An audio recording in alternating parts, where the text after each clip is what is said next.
Qual a mensagem principal do livro do Apocalipse? Por que tem tantas imagens e símbolos e o que significam? Por que eu fico tão confusa quando eu leio ele? Gente, nesse vídeo hoje eu revelo tudo, tá? O que significam todos os símbolos, as imagens e tudo. Mas antes de começar, se inscreva aqui no canal, ative o sininho porque eu faço vídeos todos os dias, vídeos bíblicos, vídeos sobre Deus, vídeos com oração e devocionais para a honra e a glória do Senhor. Amém? O Apocalipse é um livro repleto de símbolos e de imagens e expressões simbólicas. E até os números do Apocalipse também são simbólicos. E às vezes pode parecer um pouco intimador, tá? Mas, gente, o simbolismo não é um código segredo que prediz o fim do mundo, porque você pode descobrir o que os símbolos significam no restante da Bíblia. Como você já deve saber, esse livro conta as visões simbólicas de João que revelam uma perspectiva celestial de Deus em eventos da história do mundo. Ou seja, o Apocalipse está contando para nós a história do mundo, passada, atual e futura. O livro começa e termina como uma carta para as 7 igrejas que simbolicamente são candelabros de ouro. São 7 igrejas porque o número 7 é um símbolo de plenitude e integralidade baseado na ideia do sábado do Antigo Testamento. Não é que sejam 7 categorias de igrejas no mundo, não. Porque também, gente, existem muitos outros 7s nesse livro. A carta de Jesus para as 7 igrejas enfrenta os problemas de cada igreja. Problemas como a imoralidade, a apatia, as riquezas, a imoralidade sexual, o sofrimento e também a perseguição cristã. Jesus avisa que as dificuldades vão piorar e que vai haver tentações para comprometer nossa fé. Mas Jesus nos chama para não desistir da fé e Ele nos chama para permanecer fiel a Ele e vencer. Sabe, gente, sempre há a tentação na nossa vida de negar Jesus e de desistir do caminho de Deus. E nesses últimos dias eu tenho feito bastante devocionais falando sobre esse tema, tá? Porque é um perigo real e verdadeiro.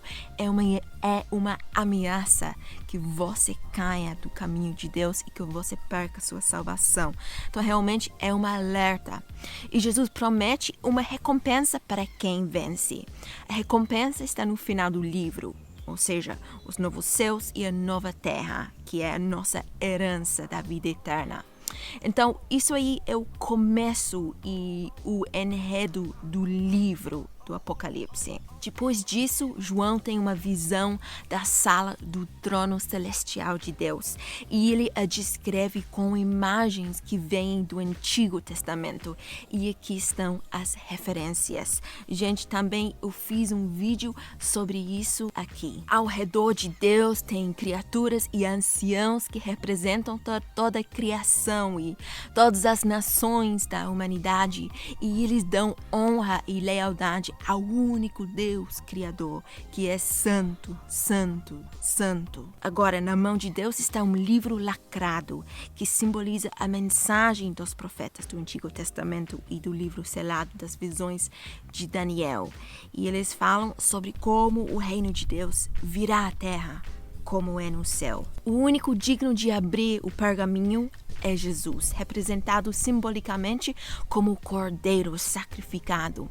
Esse simbolismo de Jesus como cordeiro imolado representa o fato de que Jesus derramou seu sangue por nós. Foi ele que foi sacrificado para realizar o plano de Deus para a humanidade. Representa o fato de que Jesus venceu os inimigos dele pela morte dele e ele morreu pelos inimigos de Deus e os redimiu. Ele amou seus inimigos em vez de odiar eles e matar eles.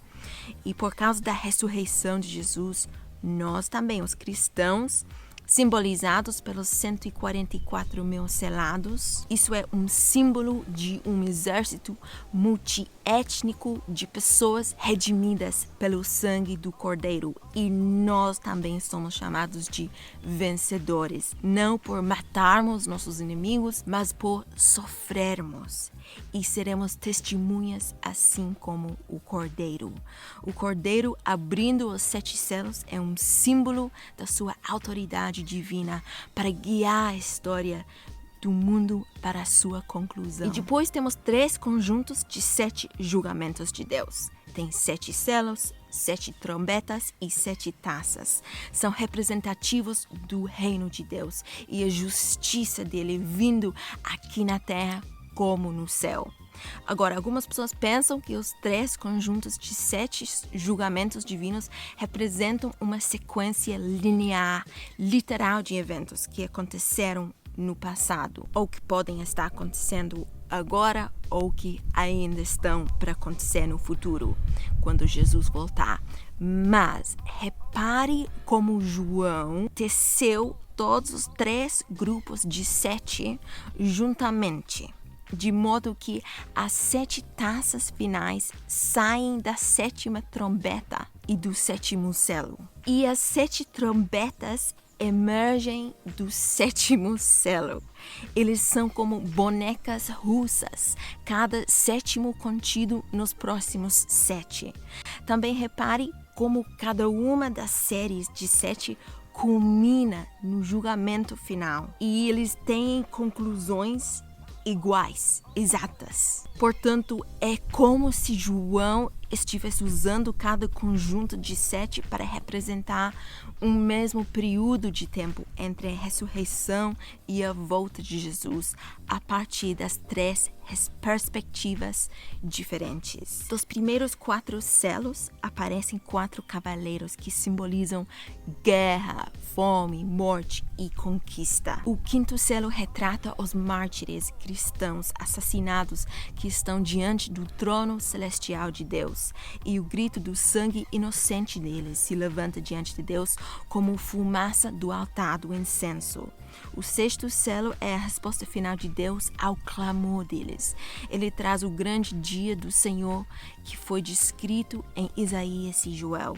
E o povo da terra grita: quem poderá suportar? Depois, o 7º selo é rompido, mas antes de abrirem o rolo, aparecem as 7 trombetas de alerta que jogam fogo do altar do incenso, que simboliza o grito dos mártires e é lançado sobre a terra, levando o dia do Senhor para a sua conclusão. Agora vamos para as 7 trombetas. João retorna na história e começa a contar tudo de novo. Os 5 primeiros toques de trombeta repetem a praga enviada sobre o Egito, do livro de Êxodo.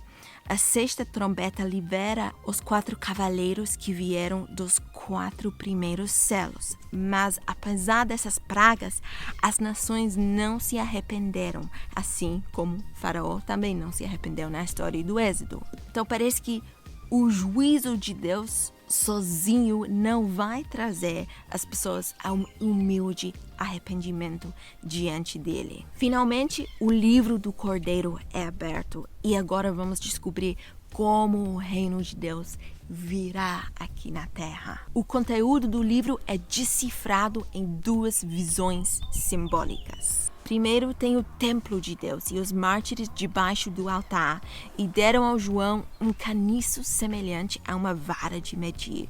E ele recebeu as instruções: vá e meça o templo de Deus e o altar e conte os adoradores que lá estiverem. Isso é uma imagem de proteção tirada do livro de Zacarias, capítulo 2. Mas o pátio exterior e a cidade são excluídos e são pisados e destruídos pelas nações.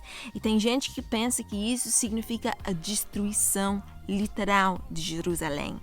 Mas é mais provável que João esteja seguindo a tradição de Jesus e dos apóstolos, que usam o novo templo como um símbolo para o povo da nova aliança de Deus. Aqui estão as referências. Então, nesse caso, essa é uma imagem de como os seguidores de Jesus sofrerão perseguição das nações. Mas essa derrota externa aparente não pode roubar a vitória deles através do Cordeiro. E essa ideia é ampliada na segunda visão dos pergaminhos. A segunda visão é de duas testemunhas que são representantes proféticos para as nações.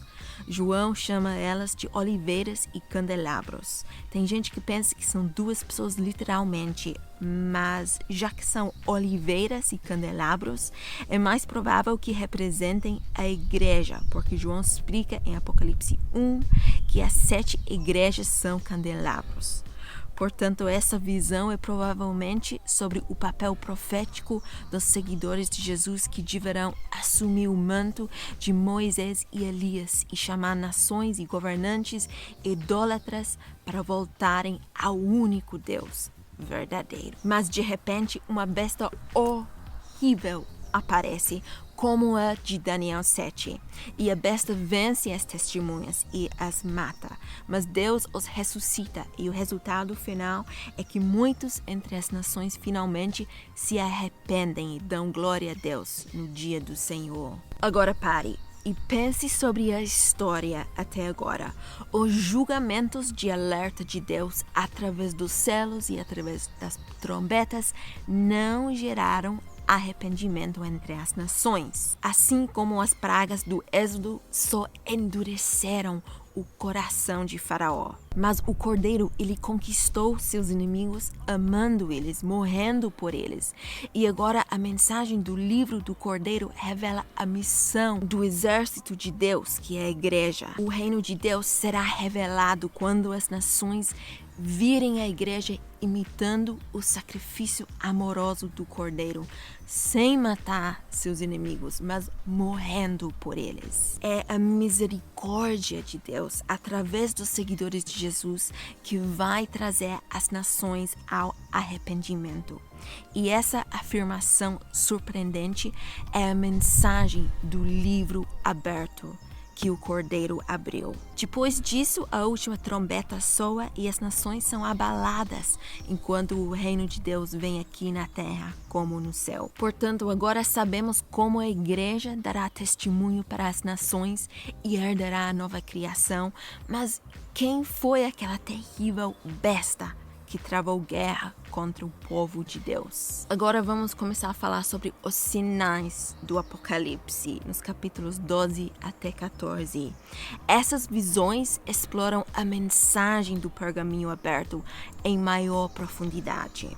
O primeiro revela a batalha espiritual cósmica que estava por trás do sofrimento das 7 igrejas sob a perseguição romana. É uma manifestação daquele antigo conflito que começa em Gênesis capítulo 3. A serpente, que representa a fonte de todo o mal, é descrita aqui como um dragão. Ele ataca uma mulher e sua semente, que representam o Messias e seu povo.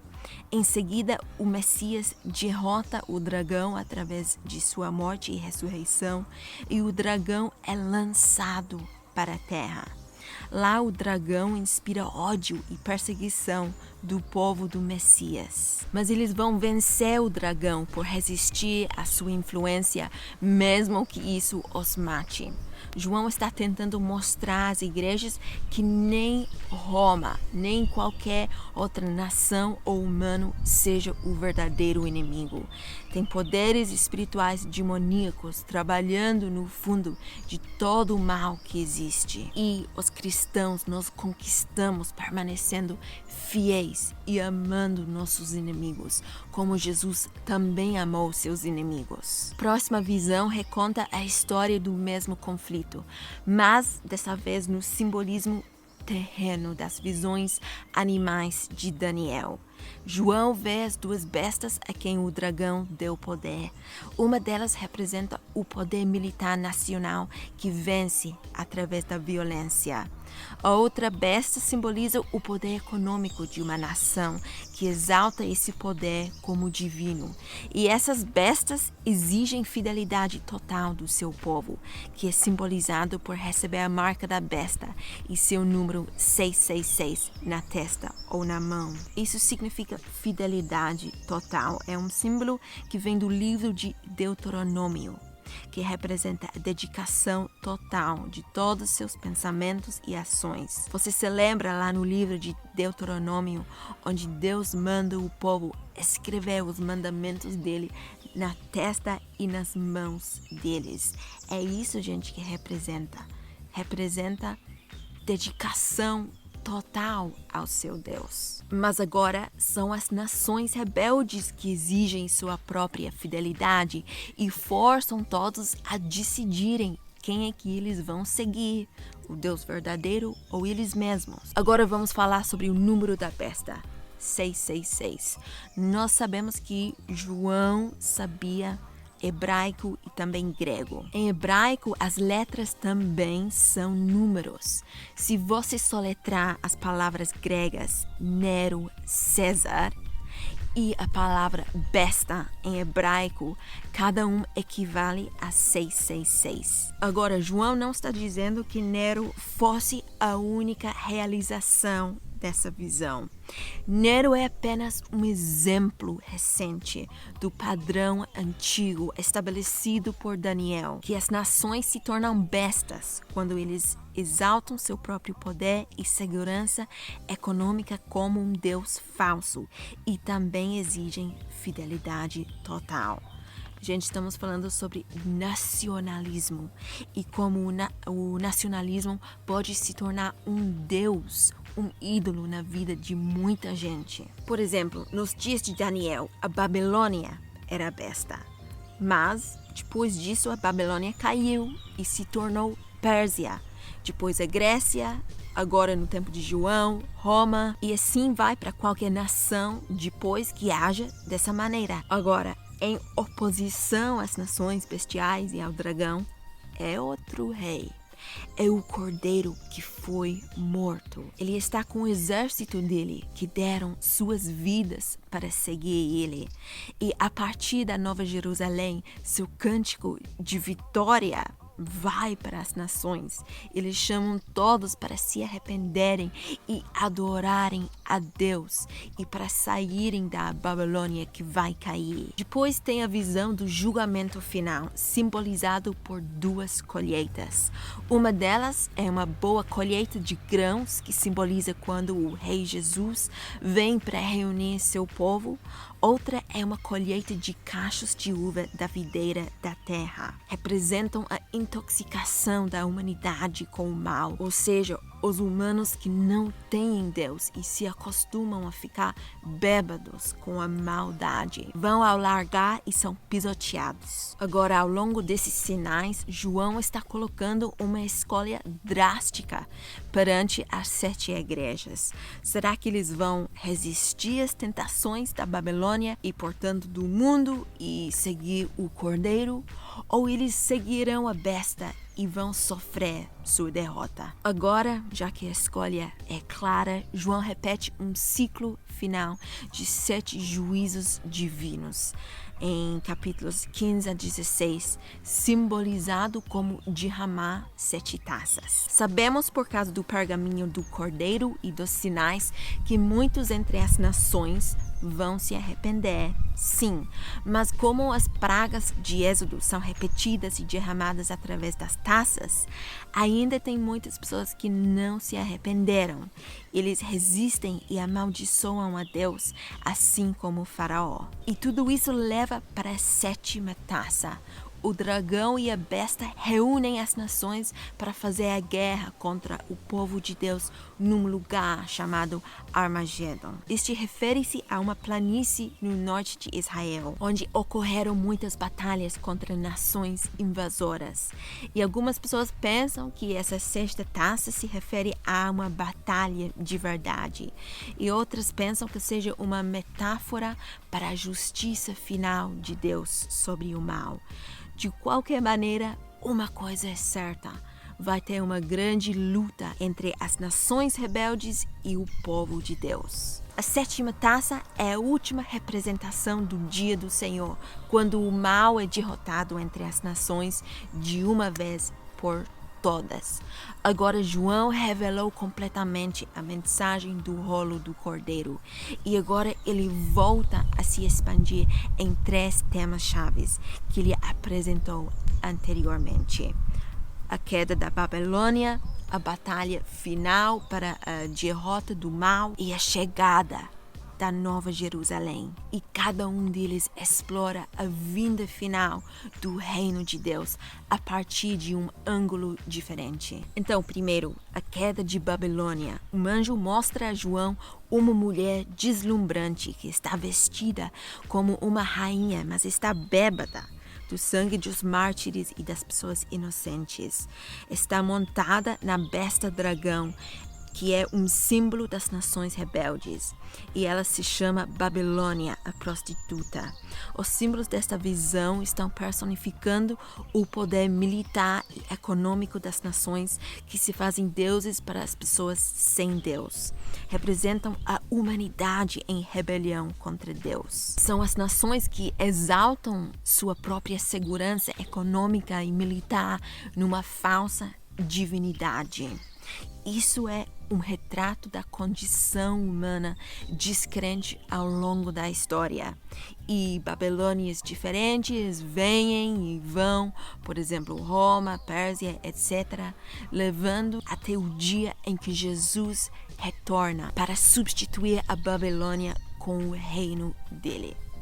Mas como é que o reino de Jesus virá? Até agora, o dia do Senhor tem sido descrito como um dia de incêndio, terremoto ou colheita, e agora é descrita como uma batalha final, e está descrita 2 vezes. Agora voltamos para a sexta taça, em que as nações se reuniram para se opor a Deus. De repente, Jesus aparece, o grande herói, o Verbo de Deus, num cavalo branco. Mas preste atenção, ele está coberto de sangue antes da batalha começar.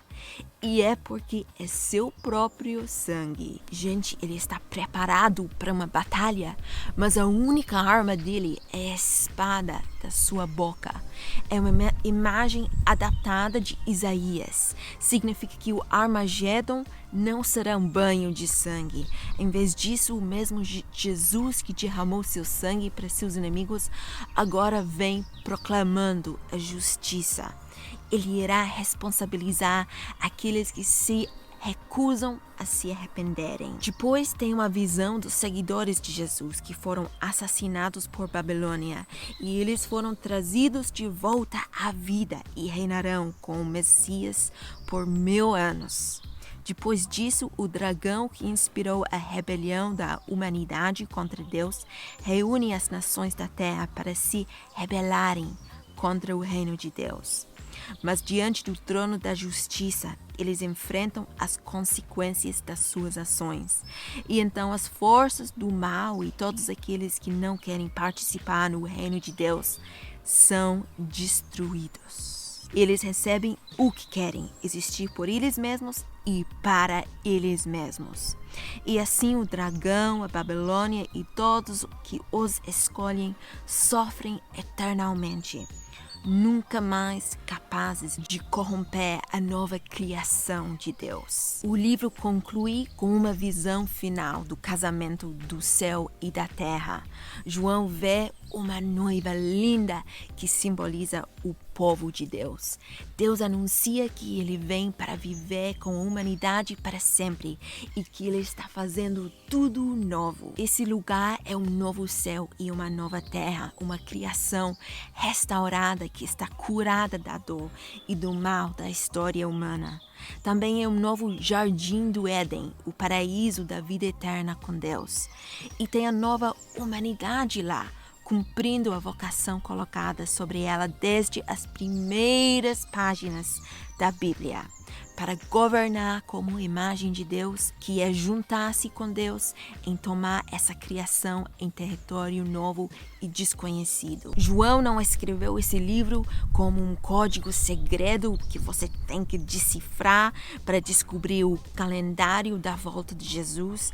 É uma visão simbólica que trouxe esperança e desafio para as 7 igrejas do primeiro século e para cada geração de cristãos desde então. Porque, gente, essa carta realmente foi enviada para 7 igrejas. 7 igrejas verdadeiras que existiam no tempo de João. E o livro de Apocalipse revela o padrão da história e a promessa de Deus que cada reino humano eventualmente se torna Babilônia e deve ser combatida no poder do Cordeiro, que é o amor. E esse livro também confirma o fato de que Jesus voltará um dia para remover o mal da terra e fazer novo todas as coisas.